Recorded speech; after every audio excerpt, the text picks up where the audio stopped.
6-1 loss. It was nasty, eh? Welcome back to the You Never Walk Alone. For those who don't know, You Never Walk Alone is a homage to the Liverpool Football Club that got smoked 6-1 in their last game of the year. Yeah, and that fell to 6th place in the EPL this year. Yeah. It's sad. Yeah. I cried. I was numb. Very numb. Yeah. Anyway, let's get back to reality. Let's dive into the opening drive here, go through the games, and get your thoughts from week 2. We connected, but we didn't connect on the games that we covered. But I know you saw these games, as I did as well. We'll go with the first game. Game changers with a thriller of a victory over Dams 25-8, even though they remind me of 24-7. Who reminds you of 24/7? Dams 25-8. Oh, Dams 25-8, yeah. That's what it is. I never even got what it meant. Well, for those who don't know, Anton Sakis with a fantastic drive, game-winning drive, which to tie the game up at 26 and then score the game-winning extra point to win it by 1 here. Why didn't he go for 2? Oh, he went for 2? No, he didn't go for 2. He went for 1. Why you go for 2 when you go for 1? Hey, you can run on 2. Yeah, Anton Sakis, who runs maybe like a 5.5 40. No, he runs. He's pretty quick, man. I played with him. He's pretty fast. I give it to him. Football fast. Football fast, exactly. Not Mike Mamula fast, for those who don't remember him, 1995 Combine. Not Peas fast, absolutely For the record, he's faster than anyone sitting at this table. I don't know. Okay, Anton Sakis. We look at him now. I'm not surprised if that's what you're asking. Well, like about the drive. Well, that's it. Is he creating that Joe Montana-like history? For those who don't know who Joe Montana is, watch the NFL Network. Where he is able to take his team from being down by, say, 7 points or 6 points, drive them down, put in position to score to win, and then eventually win it on a game-winning extra point or touchdown, whatever it might be. Is he developing that aura now as being the next great thing? Absolutely. I mean, you can see the transition that Anton Sakis has made throughout since his first season, coming in here, forcing it deep, completing the balls deep, down to what was the name of this the rusher, the Asian kid? Justin Filto. Justin Filto, that's it. He throwing it deep to him or throwing it to Terrence Dobson. Now he's managing his games a lot better. He's throwing those shorter routes. He doesn't have the huge weapons that he had before. A guy like Kevin Bustani obviously helps you a lot. So I'm not surprised that he's able to close out the game. He plays on a lot of higher level teams. Like he'll fill in here and there, so he'll pick up what he needs, kind of thing. And he's learned a lot. Let's not forget, Filto and Dobson both banged up, especially the last year or so with them not playing here. Looking at Damstow, 25-8, with the fact again with Jay Granson, an all-world receiver, how well he is, 6'3", 220 pounds. This guy is going to be an all-pro probably down the road in tackle football here. I think they have to get him the ball more often than what they did. He had 4 catches during the week and the last 2 game changers. When you see a guy like him with that talent, just give him the damn ball. But why force it to him though either?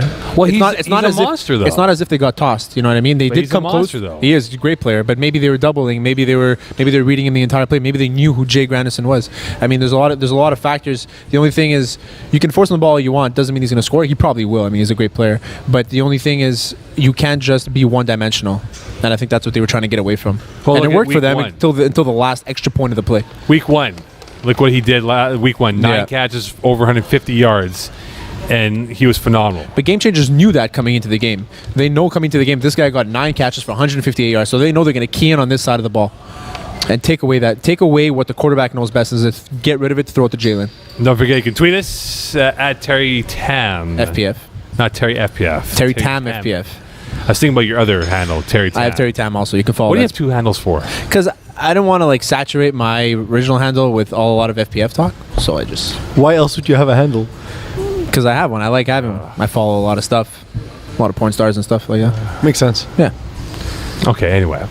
Following game on point. Obviously, Peas is here too. We didn't introduce Peas. No, well, Puzzles is here. Puzz. You can follow him at Peas FPF. You can. You can if you want. Eagle FPF. If you want to tweet us in, hashtag Y.N.W.A. or hashtag FPF. Where does Mokan shop? Where'd you get that jacket? Oh, I got it from the Congo player back in 2007. All right, let's go. It was raining outside, right? So I figured I'll wear the rain jacket. Next game. Prime time win a close one over Team Ethnic, 18-13. Prime time week 1 looked fantastic. Throwing the ball, gunning. It was a run and shoot essentially with Daouz and the Cherries dominating that game. They were down. Now in this game, they win by 5. Yeah. John Brown's throwing for Team Ethnic. Probably an upgraded quarterback for them. I agree. A little bit, yeah. They win in this ugly manner. When you look at this victory for them, What do you think about that? For prime time? Yes. For prime time, it's a huge win for them, especially the way they won. They were down at half. They came back. They commanded their defense. Y.N.W.A runs a really structured defense. And they just handled them really well. Devin was outstanding. He's the reason why they won. On the 1 yard line at the end of the game, he knocked the ball down. It was a sick knockdown. He jumped up, I don't know how high.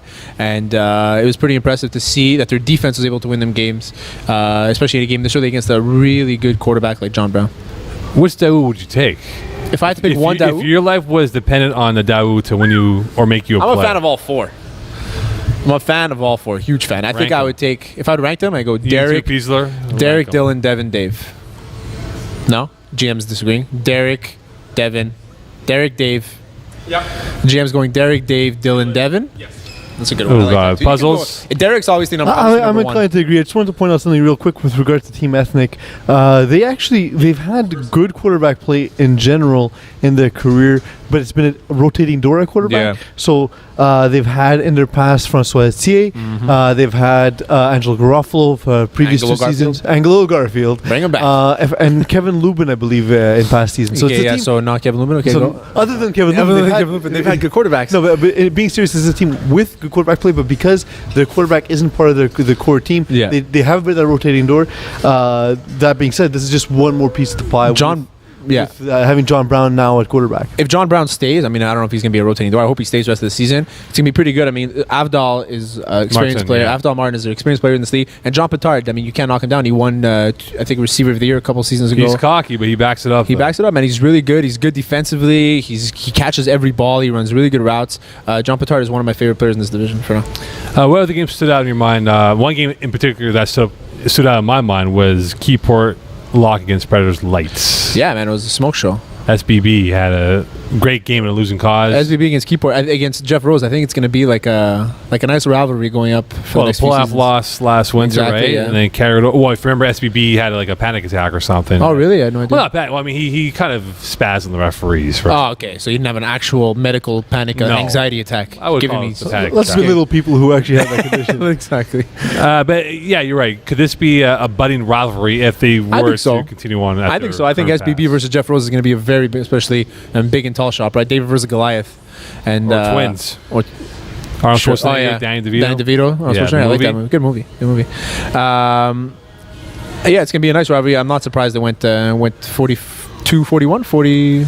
It was 42. 47-46. 47-46. So it was first one to 47 wins. And what game stood out to me was Top Sauce putting up a donut against GNR. Top Sauce. Eagle on that team. Maybe that's why. Tough to watch. For Vince Ardone, again, having a tough day at the office. Look, I understand the team that they have with GM, Marco Bortoli, that is. It's good on paper. Maybe it's just going to take a few games for them to get the rhythm.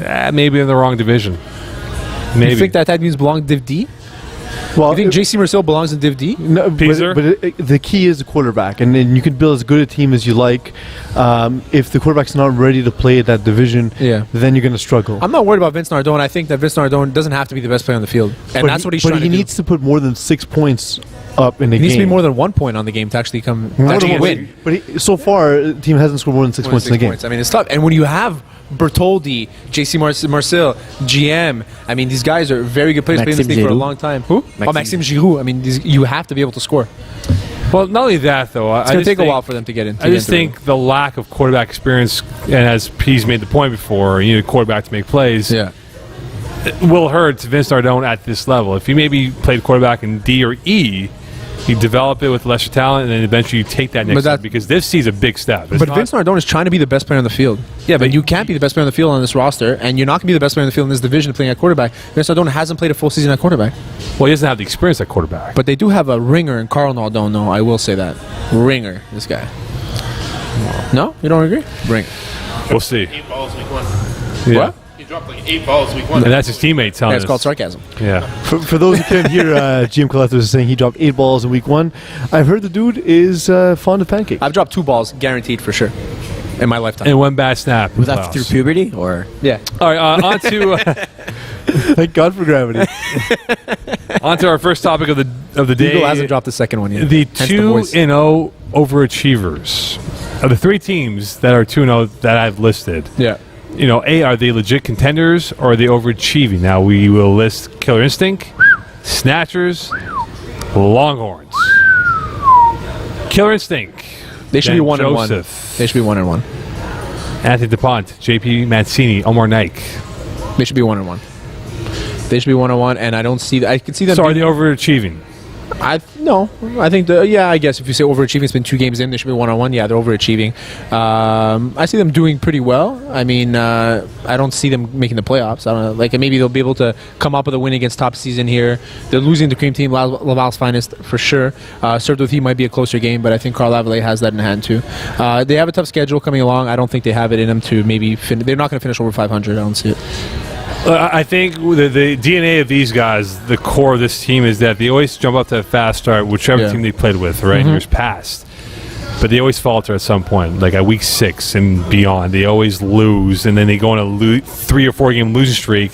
So rather than being, say, like a 2 or 3 or 4 or 5 seed, or whatever it is, a higher end seed, they end up being a wild card team essentially. Yeah, scraping by into the playoffs. Always, and they starters, but they can't finish when it matters. Or they finish first when they were the Briscoe Highhawks, and then Dark Horses coming in. And Black Ice when they were part of. This is also the core of a team that won a championship in Average Joe's. Average Joe's. That was all because of Darren Basmajan, Darren Basmajan, and Marvin Golden. Martin Gregory. There you go, Martin Gregory. I believe Chris Smith played on that team as well. Chris Smith filled in on that team. Didn't play the full season. Who needs Chris Smith? Need him. Huh? Nobody needs him. Who needs Chris Smith? Snatchers. Well, it's Simon Dagenet, that's all I have to say. They beat GM's team week 1. Simon Dagenet, of course, we know what he's all about. Gab Wiseman has yet to play for them. Ben Fredette. All right, look at this team right now. Good pieces. Yeah. A nucleus that is pretty solid. I think so, and we like to rag on Dags a lot, but this is the division where he can make his money in, and he can do well in this division for sure. I forget about this division with his Div B performances that he's had. Yeah, whatever. He's also. He's down to see. Yeah, I guess I'm looking at Snatchers against the next 3 games. Longhorns, actually next 3 out of 4 games. Next Longhorns, GNR, Damps, and Keyport. I'm going 1-3 in that game. He plays against defenses. He has good defenses, Division B, I guess, better defenses than Division C. But he also plays to the talents of his other teams, of his opponents all the time. And he can blow games easily. If he doesn't have a Marco Masocha to throw the ball to in a game... That's Division B, though. That's Division B, exactly. But in Division C, if Hugo Lalonde stays healthy for the entire season, which he's had trouble doing, Hugo Lalonde is that impact player for this team. Of course, yeah, I agree 100%. And another guy who's, probably the best number 2 you can have on a roster is Ben Fredette, who also has missed a lot of games. So... if this is the roster week in, week out, I disagree. I don't think they'll be 1-3. I think we'll see them win a lot of games. Yeah, but if he has the inconsistencies in his roster that he's had in the past, then I agree. I think we can see that kind of result. True. And if Gab Wiseman comes back, if he can be able to play the season, Gab Wiseman's a guy that we don't really talk about a lot, but he's really, really good. Look, I've seen both games so far for Snatchers. Not impressed. Eventually, Dash is going to have a Dagenet moment of 35 incompletions at some point here. 35 incompletions? Fact, by the way, it happened. The trend so far with him up to now with this offense, they're strong stars in the first half, but in the second half, they don't produce. They have like an INT or 2 drop balls here and there. That's been their issue so far in the first 2 games, that they've been dropping the ball far more often. That's not Simon's fault. It's his receiving core not being able to come up big when it matters most. Okay, the Longhorns, a team that I think could be playing where they are because they are a loaded roster. First time in a long time, which we spoke about last week. Looking at them right now, loaded team, the Allens, the Moody's. We'll talk about John Moody a little bit later on here, maybe in our top 5 quarterbacks. When you look at this team right now, both sides of the football here, they're able to pilfer the ball in the air, make big catches, and score points, play with the best of them. I don't think they're overachieving, but it's maybe some others in Div C believe they are. I don't think they're overachieving as either. Their Longhorns are the Longhorns. Every year they're competitive and they do well, and with guys like John Moody and Rob Allen, and you can't go wrong with them. You can't go wrong at all. They're gonna be able to squeeze out games and dominate you and make you do things that you don't want to do, and it's just the way they play. They're a grimy team and they win. You like it? GM, our Bleacher reporter over here, giving us a little aggressive. Puzzles, any thoughts on Longhorns? The Longhorns. Well, you guys pretty much said it all. I mean, they do have some interesting games ahead. They have a head-to-head with Snatchers that we just talked about, and 2.5 Nans, which are always a tough competition. That being said, I love seeing Rob Allen. I hope he's there for the full season. If he is, that gives them a dynamic player that they've been missing in some past seasons. But it's a team that's always playoff bound, so I expect a lot from them. When you look at these 2-0 teams, these three teams we've mentioned here. 1.5. I know PZ does not like the question. This doesn't make sense. You're essentially saying, I scratched out that question. Will 2 of the 3 teams I scratched out that question. make the playoffs? Essentially, yeah. 1.5 is the same thing as 2 out of 3. Oh, 1.5, right? Is it under? So is it 1 So team? if it's under, it's not 2 out of 3. If it's push. over, it's 2 over 3. I'm pushing on 1.5. So who's the half team that will make the playoffs? I'm pushing on 1.5. 2.5 Dans. There Exactly. you go. That's the Div C. Danny Mac. Right now, Boy. out of those 3, which one does not make the playoffs? I'm gonna If say, you had to pick one, I'm gonna say Killer Instinct for a lack of quarterback. And they always falter. Yeah. They always falter. 0-2 surprises. You look at some of the teams here, which are 0-2. Damps 25-8, Hitman Retro, KGP Champs, LBB, Pats, Top Sauce included.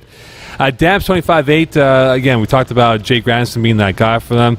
But you look at this team right now, athletically gifted. They have some athletes on that team here. Yeah. Close loss, again, to Game Changers this past week. They got blown out week 1. Mm-hmm.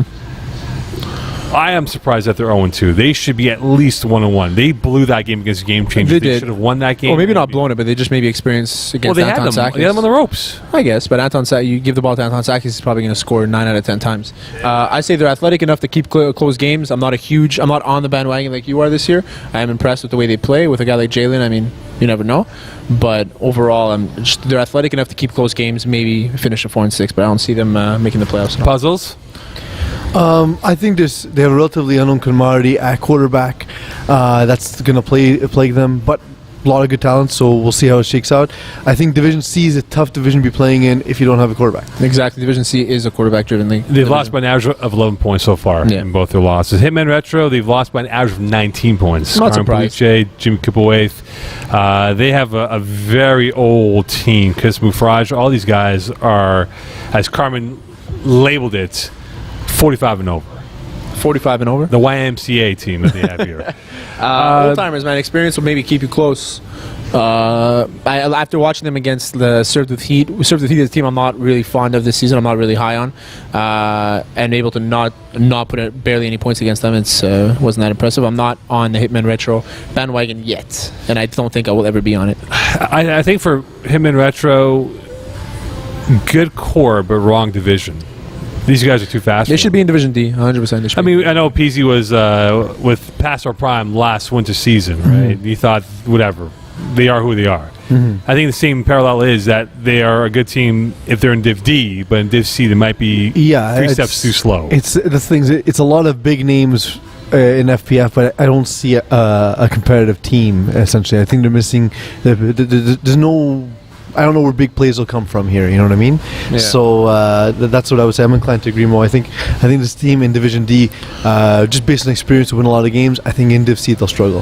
The youngest guy is like 30 years old. So. Oh no, I think there's Jason Armenti who's like. I don't know. He's the one I was talking about. He's like 30. No, he's young. But he looks older. Anyway, he's the rusher, right? Yeah, he's a former student of mine. He is. Okay, so early 20s. For sure not 30 years old. No, he's definitely. Yeah, he tweeted at me saying he's going to bring the youth to Hitman Retro. They need more than that. And he was going to bring the youth, and he was the one. Maybe if he has a kid, he can bring the kid, and he'll bring the youth to the game. He was going to bring the youth to the team, and he was the only one that was exhausted after the game. KGP Champs, they've lost by an average of 17 points. It's been an ugly start for them. And this seems like every rotating cast of players. They don't have a real identity. Liam Mahoney comes in, right? And is he on the team fully? I didn't ask him. I don't think so. I believe he's not. I don't think he is. Fred Slade, quarterback. He plays too? Cutler. Yeah, Cutler. Cutler was playing at the same time in Division B with Brocasian. Right. This KGP Champs team, this is probably the toughest of the bunch that I've seen in the last 5 years of FPF. By toughest, what do you mean toughest? Like to watch. Oh, tough to watch. Yeah, it's not the same KGP Champs that we're normally watching. That's Fred Saleh at quarterback instead of Phil Cutler. Yeah. It's not the same. Rob's on the team. Liam was there. I think there was another guy from Chris on that team. The guy with the beard. I forgot his name. Mark Viglis is there. Exactly. Yeah, and Derek Hazen. They're both full timers on that roster. They're all both full timers on the team. So yeah, exactly. Yeah, one has a nicer one than the other one. This might be the worst KGP champs team I've seen. Very tough to watch. This isn't the team from Div B last summer that was dominant in the regular season. It's not the same team as Division 3 last winter. No, I think this might be the end of the KGP champs. You think so? I think Why? is. The roster keeps on getting weakened and weakened. And is Cutler realizing that he can't win a championship with his buddies? I don't know. I don't think... Because Cutler's not throwing this team, right? No, he's not. If Cutler's not throwing for your team... he can. Sorry? And he has Sean Brophy in Division B. He has Sean Brophy in Division... Exactly, yeah. So, I mean... I just think... again, I personally think this is the beginning of the end for KGP champs. They might say otherwise. No, I think so. I mean, listen, I've never been high on KGP champs. I never really thought that they... I mean, they're a good team. Don't get me wrong. I'm not going to bash them out to say good team. But I think that they've been very, very, very quarterback-driven. And without a quarterback, you can see their faults. When you have Liam on the team, you have to score more points than 12. Oh, Liam can't do it all by himself. No, but he has the ability to. Yes, you can. He's your boy, actually. My boy. LBB, they've lost by an average of 5 points so far in the first 2 games. That. The chime that we call him. Yeah. We'll call him the chime. The chime? Yeah. The chime. Michael Carter-Williams, we call him the hyphen in the NBA. Okay, we'll call him the chime. So P's is the semicolon at this point? And then I'm full colon. Yeah. I'm nothing but colon. Colon blast, colonoscopy. All right, looking at LBB right now, they've lost by an average of 5 points. They've progressed from week 1 winter season up to now. I think it's been a huge jump for them in terms of their I think so development. Developed this season. Are you surprised, though, they're at 0-2? No, I'm not surprised. I mean, it's not the division that they should be in, but I'm happy that they're in the division because they can learn a lot. Next season is going to be where they break it out, and that's the reality. Puzzles? I'm obviously I've been a big fan of Min from the start. He started with me in Checkmate. Checkmate, yeah. So obviously I'm happy to see him succeeding as a quarterback. I hope nothing for the best, but I agree with Terry. I don't think that the season where we see it. I think also I don't think he's necessarily the issue at quarterback. I think they're just missing one guy who can go out there and make big plays, and we'll be good to go. They need a big time player. They don't have it.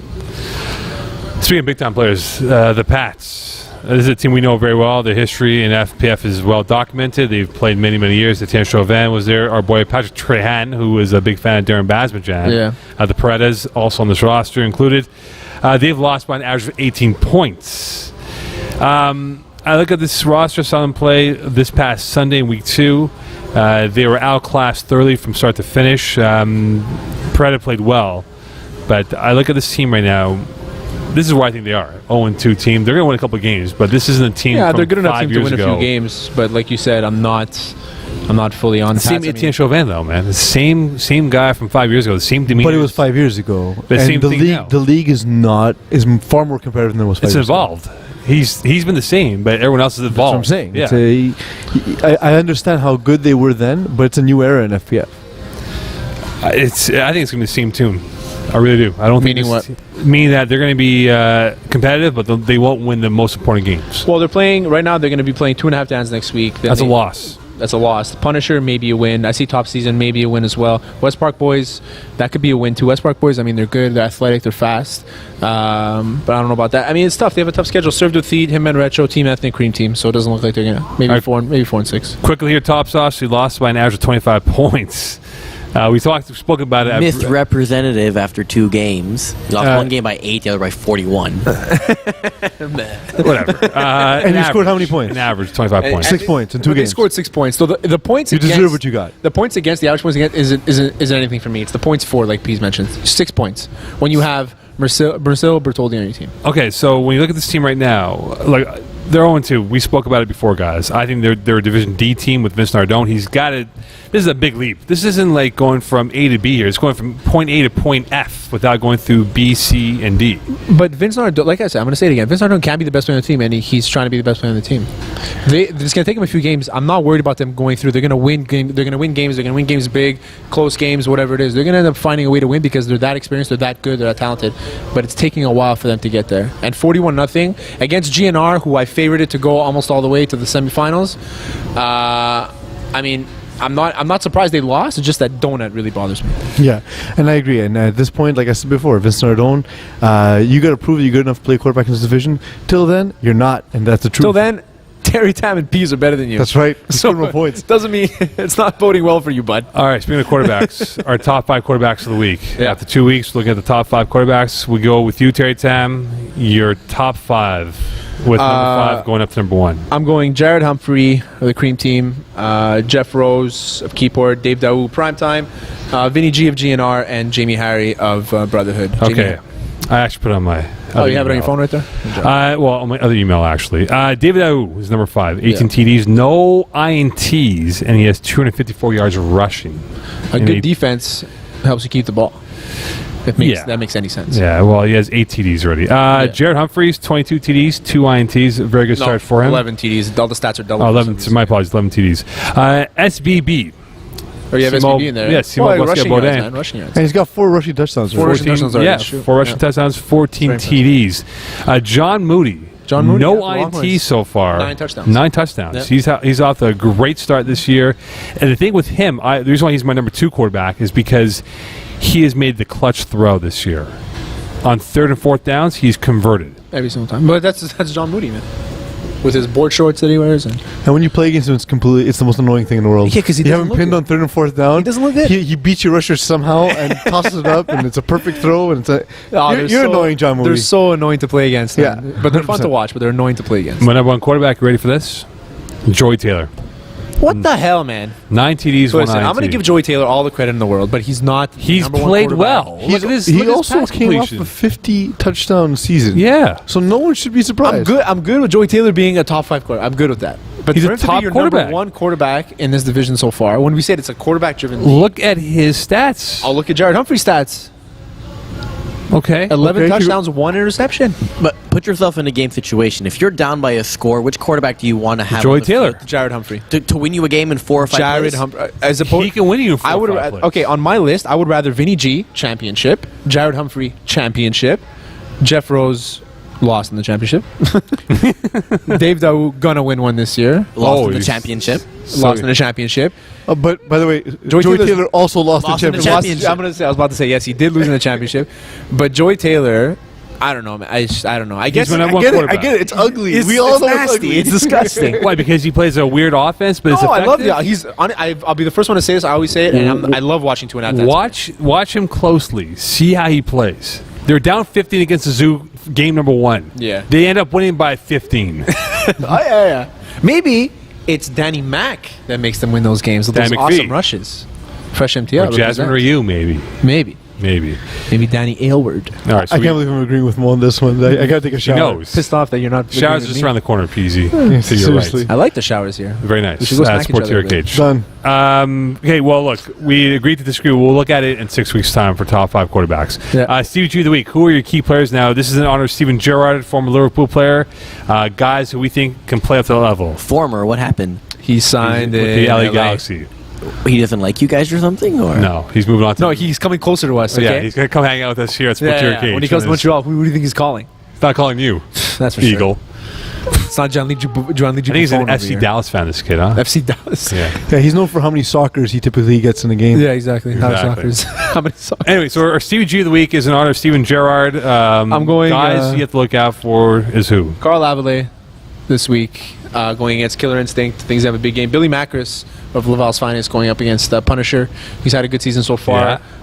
Did both sides of the ball. I expect something from Billy. Not to be confused with John Macris, by the way. Don't ruin Billy Macris' name. No. John Brown going up against Damps. So, all right, fair enough then. So that's your Stevie G of the week. All 3 of them. I'm looking forward to big games. Big games. Okay. John Brown and his weird huddles. He walks backwards. Yeah. And he gets on his knees very awkwardly. I think it's maybe... he's like 19 yards away from the line of scrimmage. Creature of habit. All right, quickly here. Puzzles, it's time for the picks of the week. Picks of the week, as discussed in the previous podcast, we've changed it up a little bit because it makes no sense that Mo Khan sets the line and picks the game. So here are the lines. I would like to point, though, the Longhorns' top seasons, we've said 5.5. Top season. Longhorns won by 7. I don't remember what the... I don't remember what it was. It was 5.5. Okay, so Longhorns. So we're not saying that you haven't been right in your... That's not what we're saying. It could be that they're very accurate. It just doesn't make sense that you set the line. So they won by more than 1 score, and you're proud of yourself. I'm proud of Sorry, you, Eagle. So, first game, prime time in caps. So I said it very excitedly.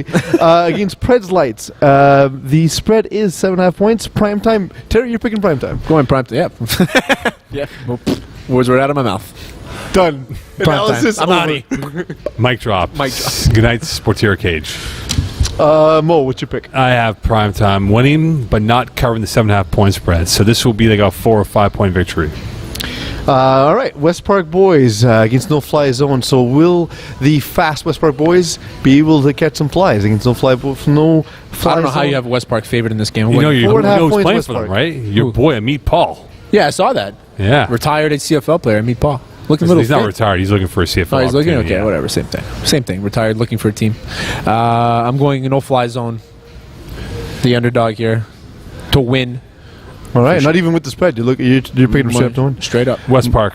Mokan, you're taking West Park And with they're the covering the spread. Covering the spread. Covering the spread. This I think will be a close game. We have Killer Instinct against Serve with Heat. 1.5 points. Killer Instinct is the favorite. I don't know how I'm going Serve with Heat on this one. That's for sure. Especially after I just picked Carl Lavallee to be a Stevie G of the week. You can't have no choice. You can't back yourself into Yeah, it'd be very bad. Lively had it. You know what? At one point in that win over Hitman Retro, he had a perfect game going. Really? Yeah. Yeah. Give me Serve with Heat. They're going to smoke. I think they're going to beat Killer Instinct badly. I'm going Served with Heat, my brother. Next game. Next game, Longhorns against the Snatchers. There's definitely a sexual pun in there. For now, however, 8.5 points for Longhorns. 8.5 points Longhorns. I'm going to go Snatchers. Keep it close. Longhorns win the game, but Snatchers keep it close. I agree. I think Snatchers will keep it close, but Longhorns will win the game on a last-second touchdown. By John Moody. John Probably Moody. a 4th and 16. I say can see 4th it and happening. 26. It's possible. 4th and It's possible. Keyport. Game Changers. Game Changers favored at 3.5 points. Will we see Anton Sakis with a similar performance as we saw this week? I'm going... it all depends on what roster shows up for Game Changers, right? Well, they're thin right now. I think I'm going to go Keyport on this one. Actually, I'm going to go Keyport. I'm going with the underdogs this week, according to Mokan. I agree. I'm going to go Keyport. They dropped 47 over Preds Light. I think they will win this game, considering, again, that Game Changers are very, very banged up. Yeah. Okay. All right. What did you learn on today's episode? I learned that Mokan phrases questions to answer so he can answer them. You're only learning that now? Yeah, I just found that out. This paper right here. Okay. Puzzles, what did you learn today? I learned that I get live tweeted during the podcast, and I got a tweet from Simon Dagenet, who said Hugo Lalonde is already out for the season. Yeah, you told me that last week. Injured. Benoit Fredette will sub when he can, but Gab Wiseman will return in week 6. Week 6. So he'll be eligible for the playoffs if he plays 5 games. There you go. I learned, which I'll carry over to this season, Simon Dagenet made Gab Wiseman's career. Wait, why? What? Gab Wiseman made his career in I don't get Ghosts. it either. Simon Dagenet said I made his career. Simon Dagenet said that? Yeah. Well, Simon Dagenet is clinically slow. Also, he should never speak. No. Yeah. I think we all agree there. Good morning, London.